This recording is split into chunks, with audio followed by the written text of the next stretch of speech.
نحمده ونستعينه ونستغفره ونؤمن به ونتوكل عليه ونعوذ بالله من شرور أنفسنا ومن سيئات أعمالنا من يهده الله فلا مضل له ومن يضلله فلا هادي له ونشهد أن لا إله إلا الله وحده لا شريك له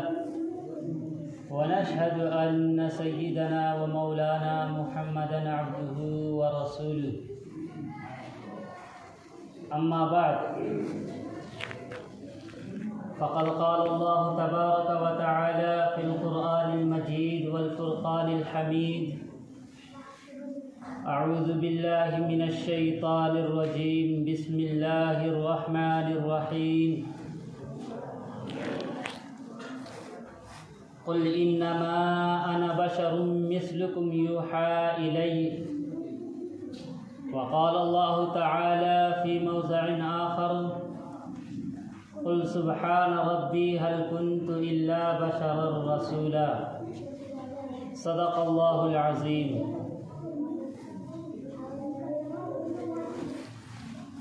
کہا ہے کس نے کہ سرتاج اولیاء نہ کہو،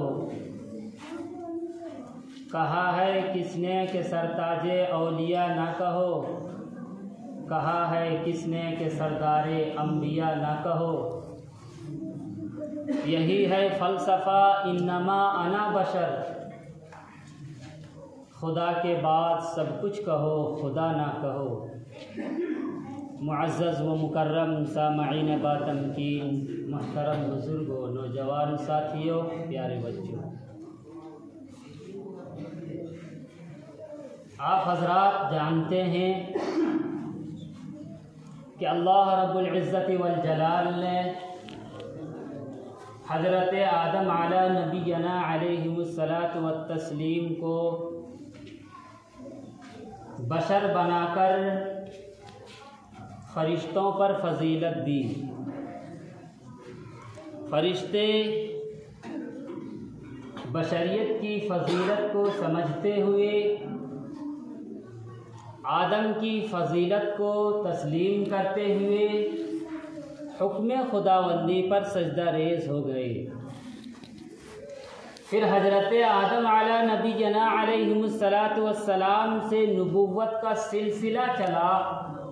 اور جناب محمد الرسول اللہ صلی اللہ علیہ وسلم پر آ کر کے ختم ہوا. معلوم ہوا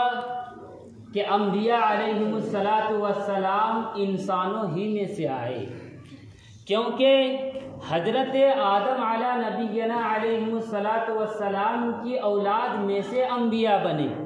اور یہی تقاضا بھی تھا کہ انسانوں کی رشد و ہدایت کے لیے، بھولی بھٹکی ہوئی انسانیت کو سیدھے راستے پر لانے کے لیے، صراط مستقیم پر گامزن کرنے کے لیے انسانوں ہی میں سے بھیجا جائے اور اسی کے سر پر نبوت کا تاج رکھا جائے تاکہ غیروں سے، دوسروں سے، عام انسانوں سے ممتاز ہو جائے. لہذا علماء اہل سنت والجماعت، علماء دیوبند کا یہ عقیدہ ہے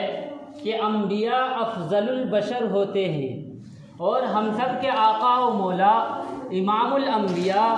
خاتم النبیین والمرسلین، تاجدار دو عالم رحمت للعالمین جناب محمد الرسول اللہ صلی اللہ علیہ وسلم کو بھی اللہ رب العزت نے اس دنیا کے اندر بشر ہی بنا کر کے، انسان ہی بنا کر کے مبعوث فرمایا، بھیجا، اور قرآن کریم کے اندر صاف صاف اعلان کرا دیا قل انما انا بشر مثلکم یوحی الی، کہ اے نبی صلی اللہ علیہ وسلم آپ لوگوں کو بتائیے، آپ اعلان کیجئے کہ میں تم میں ہی سے ایک بشر ہوں، لیکن فرق یہ ہے کہ میرے اوپر اللہ کی وحی آتی ہے. اللہ رب العزت والجلال نے اپنے محبوب جناب محمد رسول اللہ صلی اللہ علیہ وسلم کو اس دنیا کے اندر بھیجا، مبعوث فرمایا اور پہلا حکم دیا قل هو اللہ احد، کہ اے نبی صلی اللہ علیہ وسلم آپ میری وحدانیت کا اعلان کیجئے، میری یکتائی کا اعلان کیجئے۔ معلوم ہوا کہ جس طریقے سے نبی کی زبان سے اللہ کی وحدانیت کا اعلان کرنا ضروری تھا، اسی طریقے سے نبی کی زبان سے بشریت کا اعلان کروانا بھی ضروری تھا۔ اور یہ اعلان کس لیے ہوا؟ جب مکہ کے کفار و مشرکین نے نبی صلی اللہ علیہ وسلم کے معجزات کو دیکھے، شق کمر کو دیکھا، کنکریوں کو کلمہ پڑھتے سنا، ابو جہل کو گہرے کنویں سے نکالتے دیکھا، انگلیوں سے پانی کا چشمہ جاری ہوتے دیکھا، درختوں کو سلام کرتے دیکھا اور بادلوں کو سایہ کرتے دیکھا، پتھروں کو سلام کرتے دیکھا، راتوں رات زمین و آسمان، جنت اور جہنم کی سیر کرتے دیکھا، مختصر سا کھانا سینکڑوں لوگوں کو کھلاتے دیکھا، اخلاق و کردار کا سمندر دیکھا، تو پھر کفار و مشرکین بول اٹھے کہ یہ بشر نہیں، یہ بشر نبی نہیں ہو سکتا، یہ ہماری مخلوق میں سے نہیں، یہ کوئی دوسری مخلوق کا ایک بڑا جادوگر ہے۔ تو اس وقت اللہ رب العزت والجلال نے حکم دیا کہ اے نبی صلی اللہ علیہ وسلم آپ اپنی بشریت کا اعلان کیجئے۔ چنانچہ اللہ رب العزت والجلال نے قرآن کریم کے اندر ارشاد فرمایا قل انما انا بشر مثلکم یوحی الی، اور دوسری جگہ پر ارشاد فرمایا قل سبحان ربی هل کنت الا بشر رسولا، کہ اے نبی صلی اللہ علیہ وسلم آپ اپنی زبان سے اپنی بشریت کا اعلان کیجئے۔ تو نبی صلی اللہ علیہ وسلم نے اپنی بشریت کا اعلان کیا، لیکن یوحی الیہ کے ذریعے سے نبی صلی اللہ علیہ وسلم دوسروں سے، عام انسانوں سے، غیروں سے ممتاز ہو گئے، کیونکہ وحی کا آنا یہ اس بات کی دلیل ہے کہ یہ ہم جیسا بشر نہیں ہے، یہ عام انسانوں جیسا نہیں ہے، بلکہ افضل البشر ہے، امام الانبیاء ہے، خاتم النبیین ہے، تاجدار دو عالم ہے، رحمت للعالمین ہے، شفیع الامم ہے، شفیع المذنبین ہے۔ میرے دوستو، آج علماء دیوبند پہ یہ الزام لگایا جاتا ہے کہ علماء دیوبند نبی صلی اللہ علیہ وسلم کو اپنا بڑا بھائی سمجھتے ہیں،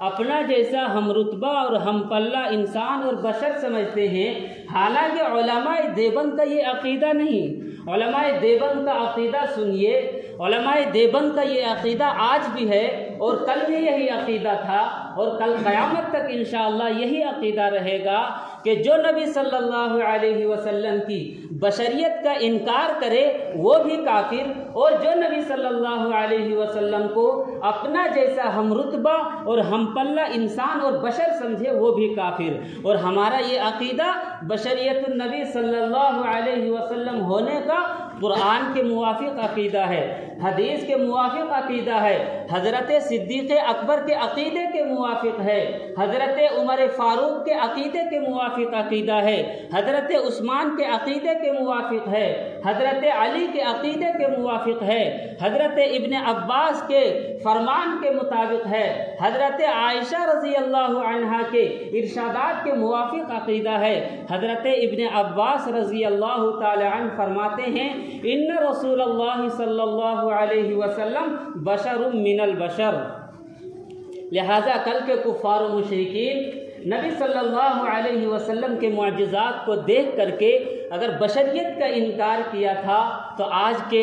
بریلوی حضرات بھی، رضا خانی بھی نبی صلی اللہ علیہ وسلم کے معجزات کو بتلا کر کے نبی کی بشریت کا انکار کرتے ہیں اور بڑے چیخ و پکار کے ساتھ یہ بات کہتے ہیں کہ وہ نبی کیسے بشر ہو سکتا ہے جس نے چاند کو دو ٹکڑے کیا، جن کی انگلیوں سے پانی کا چشمہ جاری ہوا، جن کی انگلیوں سے پانی کا چشمہ ابل پڑا، جن کی انگلی کے اشارے پر پتھروں نے بھی، کنکریوں نے بھی کلمہ پڑھنا شروع کر دیا، جن کو بادلوں نے بھی سایہ کیا، جن کو درختوں نے بھی سلامی دی، جن کو پتھروں نے بھی سلام کیا، جس نے راتوں رات زمین و آسمان جنت و جہنم کی سیر کی، وہ نبی کیسے بشر ہو سکتا ہے؟ ہاں ہم بھی یہی کہتے ہیں کہ انگلی کے اشارے سے چاند 2 ٹکڑے ہوا، انگلی کے اشارے سے پانی کا چشمہ ابل پڑا،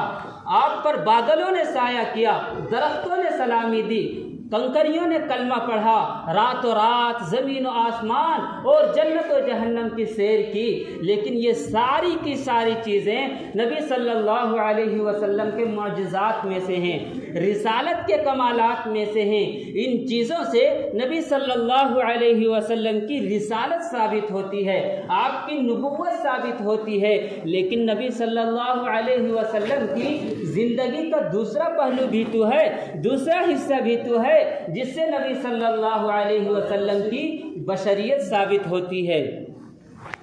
جس نبی نے انگلی کے اشارے سے چاند 2 ٹکڑے کیا، وہی نبی ایک موقع پر بدر کے میدان میں ہاتھ میں تلوار لے کر کفار کے قتل اور مقابلے کے لیے کھڑا ہوا۔ یہاں ضرورت تھی کہ نبی صرف اشارہ کرتا اور کفار کا کام تمام ہوتا، لیکن بدر کا میدان بتا رہا ہے کہ نبی بشر ہے، نبی انسان ہے، خدا نہیں ہے، اور شق کمر اور آپ پر بادلوں کا سایہ کرنا، کنکریوں کا کلمہ پڑھنا، درختوں کا اور پتھروں کا سلامی دینا، ان ساری چیزوں سے نبی صلی اللہ علیہ وسلم کی رسالت ثابت ہوتی ہے۔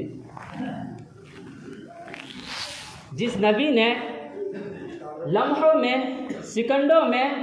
زمین و آسمان، جنت و جہنم کی سیر کی، وہی نبی ایک موقع پر مکہ سے مدینہ ہجرت کرتے ہیں اور مدینہ 3 دن میں پہنچتے ہیں۔ تو ہجرت کی رات نبی صلی اللہ علیہ وسلم کی بشریت کو ثابت کر رہی ہے، اور معراج کی رات آپ صلی اللہ علیہ وسلم کی رسالت کو ثابت کر رہی ہے۔ اسی معراج کے موقع پر اللہ رب العزت والجلال نے نبی کریم صلی اللہ علیہ وسلم کی عبدیت کو ظاہر کرتے ہوئے اور آپ کی بشریت کو ثابت کرتے ہوئے قرآن کریم کے اندر ارشاد فرمایا، سبحان الذی اسری بعبدہ لیلا من المسجد الحرام۔ اللہ تعالی جانتا تھا کہ واقعہ معراج کی اہمیت کو دیکھ کر کے کل کوئی نبی صلی اللہ علیہ وسلم کی بشریت کا انکار نہ کر دے، اس لیے قرآن کا انداز بیان دیکھیے، قرآن کریم رطب اللسان ہے، سبحان الذی اسری بعبدہ کے الفاظ ارشاد فرمایا، ایسا نہیں فرمایا بنبیہ یا برسولہ۔ آج اگر کسی رضاخانی کا بس چلتا تو قرآن سے لفظ عبد کو نکال ڈالتا، کلمہ طیبہ سے لفظ عبد کو ہٹا ڈالتا، لیکن کسی کو یہ ہمت نہیں، کسی کو یہ جرأت نہیں کہ قرآن سے لفظ عبد کو ہٹا ڈالے، کلمہ طیبہ سے لفظ عبد کو بدل ڈالے۔ ہم چیلنج سے کہتے ہیں کہ ہمارے عقیدے کا اعلان اذان میں ہوتا ہے، کلمے میں ہوتا ہے، نماز میں ہوتا ہے، تحیات میں ہوتا ہے، قرآن میں ہوتا ہے، حدیث میں ہوتا ہے، حضرت عائشہ کے ارشاد میں ہوتا ہے، حضرت ابن عباس کے فرمان میں ہوتا ہے، لہٰذا ہم حق پر ہیں، علماء دیوبند حق پر ہے۔ نبی کے پروانوں، نبی کے دیوانوں، آپ غور کریں نبی صلی اللہ علیہ وسلم کی زندگی پر، تو پیدائش سے لے کر وفات تک نبی صلی اللہ علیہ وسلم کی زندگی کا ہر چیز نبی صلی اللہ علیہ وسلم کی بشریت کو ثابت کرتی ہے۔ نبی پیدا ہوئے عبداللہ کا لاڈلا بیٹا بن کر، آمنہ کا لخت جگر بن کر، عبد المطلب کا پوتا بن کر۔ نبی جوان ہوئے تو خدیجہ و عائشہ کے شوہر بنے، اور عبداللہ و ابراہیم، قاسم و فاطمہ کے والد ماجد بنے، حسنین کے نانا بنے، اور حضرت علی اور حضرت عثمان کے خسر بنے، حضرت صدیق اکبر اور حضرت عمر فاروق کے داماد بنے۔ اگر کوئی بشریت کا انکار کرتا ہے تو وہ سب سے پہلے نبی صلی اللہ علیہ وسلم کے عبداللہ کے لاڈلا بیٹا ہونے کا انکار کرے، آمنہ کا لخت جگر ہونے کا انکار کرے، عبد المطلب کا پوتا ہونے کا انکار کرے، حسنین کریمین کے نانا جان ہونے کا انکار کرے، عبداللہ و ابراہیم، قاسم و فاطمہ کے والد ماجد ہونے کا انکار کرے، اور خدیجہ و عائشہ کے مقدس شوہر ہونے کا انکار کرے، علی اور عثمان کے خسر ہونے کا انکار کرے، صدیق اکبر اور عمر کے داماد ہونے کا انکار کرے اور پھر مجھے بتائے کہ یہ بشریت کے تقاضے میں سے ہے یا نہیں؟ اگر ہے تو پھر تم بشریت کے منکر کیوں؟ میں رضا خانیوں سے پوچھتا ہوں کہ مجھے بتاؤ، کوئی غیر بشر نوری مخلوق کسی کا باپ بنا، کسی کا بیٹا بنا، کسی کا داماد بنا، کسی کا شوہر بنا؟ نہیں۔ کیوں نہیں؟ اس لیے کہ یہ نوری مخلوق کے تقاضے کے خلاف ہے، اور اگر بنا ہے تو پھر ثبوت پیش کرو۔ قیامت تک مہلت، نہ خنجر اٹھے گا نہ تلوار ان سے، یہ بازو میرے آزمائے ہوئے ہیں۔ میرے محترم بزرگوں اور دوستوں، ہمارے پاس قرآن کے دلائل موجود ہیں۔ ہم علماء اہل سنت والجماعت، علماء دیوبند نبی صلی اللہ علیہ وسلم کو بشر مانتے ہیں، اور نبی کو بشر ماننے میں ہی نبی کی ذات پر زیادہ کمال ہے اور اس عقیدے میں زیادہ نور ہے۔ جو لوگ حضور اکرم سرور کونین صلی اللہ تعالی علیہ وسلم کو نور مانتے ہیں، گویا وہ واقعہ معراج کا بھی انکار کرتے ہیں، اور آپ کی فضیلت اور آپ کی نبوت کا گویا کم کرتے ہیں، اس لیے کہ اگر حضور صلی اللہ علیہ وسلم کو نور مانا جائے تو پھر ان بہت ساری چیزوں کا انکار لازم آئے گا۔ مثال کے طور پر آپ کو میں سمجھاؤں، اگر میں یہ کہوں کہ آج میں نے ایک چیل کو اڑتے ہوئے دیکھا، ایک کوے کو اڑتے ہوئے دیکھا، ایک بگلے کو اڑتا ہوا دیکھا، فاختے کو، کبوتر کو اڑتا ہوا دیکھا، تو کیا اس میں کوئی تعجب کی بات ہے؟ ہرگز نہیں، اس لیے کہ اللہ رب العزت نے ان چیزوں کے اندر اڑنے کی صلاحیت رکھی ہے۔ لیکن اگر میں یہ بات کہوں کہ آج میں نے ایک بکری کو اڑتا ہوا دیکھا، ایک کتے کو اڑتا ہوا دیکھا، ایک بیل، ایک گائے، ایک بھینس اور کاڑے وغیرہ کو اڑتا ہوا دیکھا، تو تعجب کی بات کس میں ہے؟ ان چیزوں میں، جن چیزوں کے اندر اڑنے کی صلاحیت نہیں ہے، ان چیزوں کے بارے میں اگر ہم کہیں کہ یہ چیز اڑ رہی تھی، یہ مخلوق اڑ رہی تھی، تو تعجب اس میں ہے۔ اس لیے اگر نبی کریم صلی اللہ علیہ وسلم کو نور مانا جائے تو نوری مخلوق کا اڑنا یہ صفت ہے۔ فرشتے اڑ کر کے زمین میں آتے ہیں، آسمان میں جاتے ہیں، یہ فرشتوں کی صفت ہے، اس کے اندر یہ صلاحیت اللہ رب العزت نے دی ہے نوری مخلوق کے اندر۔ اسی طریقے سے جب حضور کو نور مانا جائے اور پھر واقعہ معراج کو مانا جائے تو پھر واقعہ معراج کا انکار لازم آتا ہے۔ اس میں واقعہ معراج کے اندر کوئی کمال اور کوئی فضیلت نظر نہیں آتی، لیکن اگر حضور صلی اللہ علیہ وسلم کو بشر مانا جائے، انسان مانا جائے، اور پھر واقعہ معراج کو دیکھا جائے تو چونکہ انسان کے اندر اڑنے کی صلاحیت نہیں ہے، پھر بھی اللہ کے نبی جناب محمد الرسول اللہ صلی اللہ علیہ وسلم سیکنڈ میں، منٹوں میں، اتنے دیر کے روایتوں کے اندر ہے کہ کنڈی ہل رہی تھی، بستر گرم تھا، اور جنت و جہنم اور ساتوں زمین و آسمان کی سیر کر کے آئے، تو یہ فضیلت اور یہ کمال اسی وقت نظر آئے گا جبکہ حضور صلی اللہ علیہ وسلم کو بشر مانا جائے، انسان مانا جائے۔ اس لیے علماء دیوبند اہل سنت والجماعت کا یہ عقیدہ ہے کہ انبیاء افضل البشر ہوتے ہیں، اور ہم سب کے آقا و مولا امام الانبیاء خاتم النبیین والمرسلین تاجدار دو عالم رحمت للعالمین جناب محمد الرسول اللہ صلی اللہ علیہ وسلم کو بھی اللہ رب العزت نے اس زمین کے اندر انسان ہی بنا کر کے، بشر ہی بنا کر کے مبعوث فرمایا، بھیجا۔ لہذا علماء اہل سنت والجماعت، علماء دیوبند نبی صلی اللہ علیہ وسلم کو نور نہیں مانتے، البتہ حضور صلی اللہ علیہ وسلم کو بشر مانتے ہیں، نور نہیں مانتے، لیکن حضور خود نور نہیں، لیکن حضور سے نور پھوٹا ہے، حضور سے روشنی پھیلی ہے، حضور کے آنے کے بعد شرک و ضلالت کی تاریکی جو تھی وہ ختم ہوئی ہے۔ حضور سے کس طریقے سے نور پھوٹی؟ ایک واقعہ ہے کہ ایک مرتبہ دو صحابی رسول مسجد نبوی کے اندر عشاء کی نماز پڑھنے کے بعد حضور کی خدمت اقدس میں کچھ سوال جواب کرنے لگے، کچھ مسئلے مسائل سیکھنے لگے، اور اسی طرح کافی رات ہو گئی۔ پھر جب سوال و جواب کا سلسلہ ختم ہوا تو وہ صحابی رسول دونوں گھر جانے لگے، مسجد نبوی کے دروازے پر آئے تو دیکھا کہ تاریکی چھائی ہوئی ہے، سخت اندھیری رات ہے، وہ دونوں صحابی حضور کی خدمت میں لوٹ آئے۔ حضور نے پوچھا کیا بات ہوئی، تم لوگ لوٹ آئے؟ تو ان دونوں صحابیوں نے عرض کیا کہ اللہ کے رسول صلی اللہ علیہ وسلم، سخت اندھیری رات ہے، تاریکی چھائی ہوئی ہے، راستے نظر نہیں آتے ہیں، ہم گھر کیسے جائیں؟ تو ان دونوں صحابی رسول کے ہاتھ میں لکڑی تھا، ڈنڈا تھا جسے لاٹھی بولتے ہیں، وہ لاٹھی لے کر کے آئے تھے۔ تو حضور اکرم سرور کونین صلی اللہ تعالی علیہ وسلم نے ان صحابیوں سے کہا کہ لاؤ اپنی لاٹھی کو آگے کرو۔ اس صحابی نے لاٹھی کو آگے کیا تو اللہ کے نبی جناب محمد الرسول اللہ صلی اللہ علیہ وسلم نے اپنی انگلی مبارک کو اس لاٹھی کے اندر ٹچ کر دیا، مس کر دیا، لگا دیا، تو اس لاٹھی سے ایک نور پھیل گیا اور ایسا ٹارچ گویا کہ بن گیا کہ سینکڑوں میل دوری تک اس کی روشنی جانے لگی۔ اب وہ لاٹھی لے کر کے وہ صحابی رسول جانے لگے۔ اب اتفاق سے ایسی جگہ پر وہ پہنچے کہ ایک کا گھر ادھر، ایک کا گھر ادھر، ایک کو جانا ادھر ہے، ایک کو جانا ادھر ہے، اور چونکہ حضور کی خدمت میں ایک لاٹھی پیش کیے تھے اور اسی ایک لاٹھی کے اندر اپنی انگلیاں مبارک کو مس کیا تھا جس سے روشنی پھیلی تھی۔ اب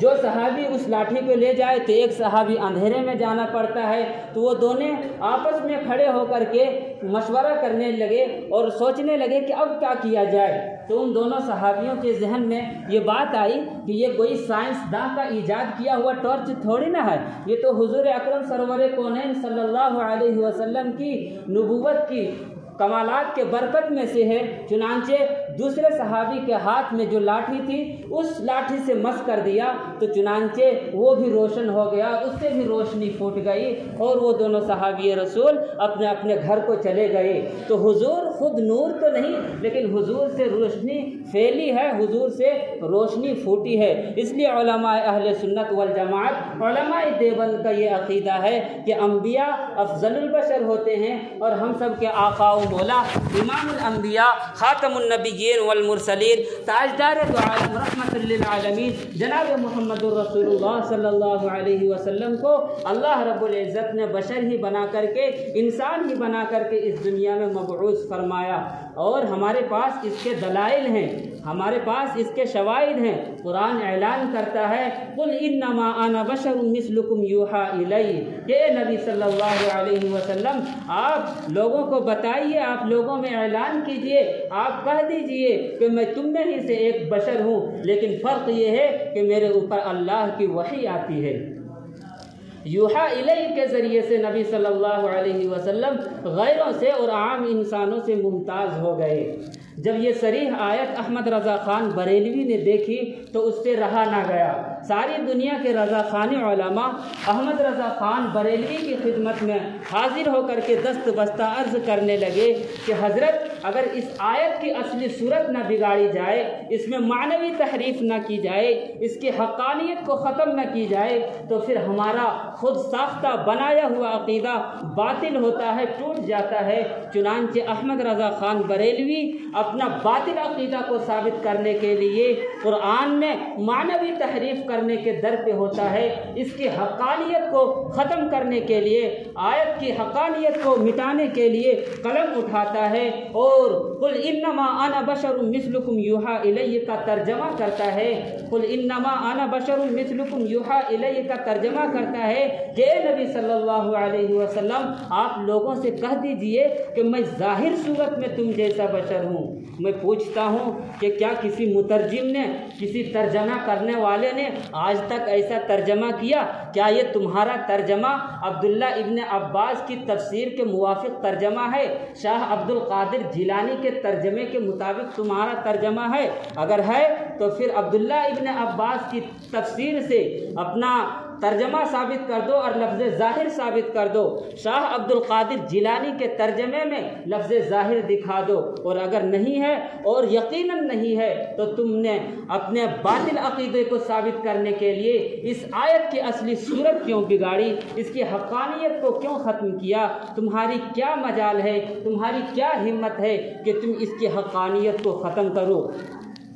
آپ جانتے ہیں کہ سب سے پہلے بشریت کا انکار کس نے کیا؟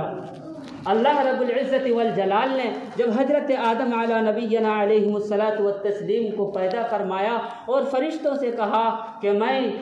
جب انسان کو آدم کو بنا لوں تو اور اس میں روح ڈال دوں تو تم سب کے سب سجدے میں گر جانا۔ چنانچہ فرشتوں نے سجدہ کیا اور شیطان نے انکار کر دیا اور وہ کافروں میں سے ہو گیا۔ تو حق تعالی شانہ نے کہا کہ اے شیطان، اے ابلیس، تمہیں کس چیز نے میرے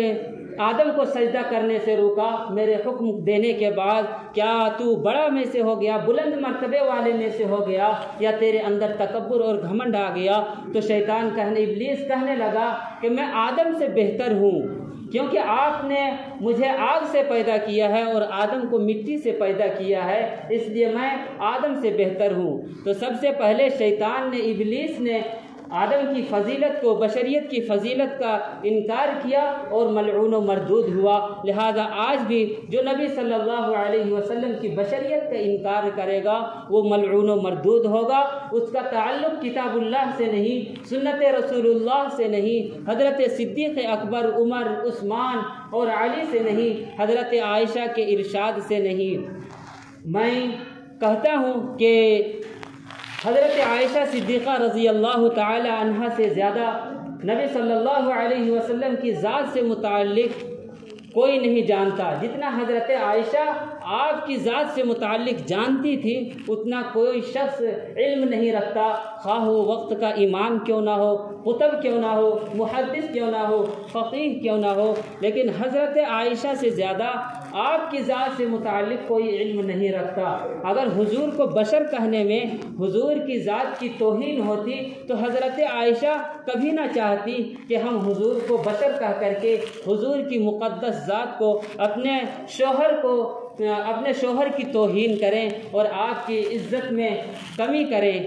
تو سب سے پہلے اللہ رب العزت والجلال نے حضور اکرم سرور کونین صلی اللہ تعالی علیہ وسلم کو بشر کہا اور نبی کریم صلی اللہ علیہ وسلم نے اعلان کیا۔ اس لیے اگر آج علماء اہل سنت والجماعت، علماء دیوبند کا یہ عقیدہ ہے کہ انبیاء افضل البشر ہوتے ہیں اور ہم سب کے آقا و مولا جناب محمد الرسول اللہ بھی بشر ہیں، تو اس میں کوئی توہین اور کوئی نقص کی بات نہیں ہے۔ میں انہی چند باتوں پر اپنی تقریر کو ختم کرتا ہوں۔ وما توفیق الا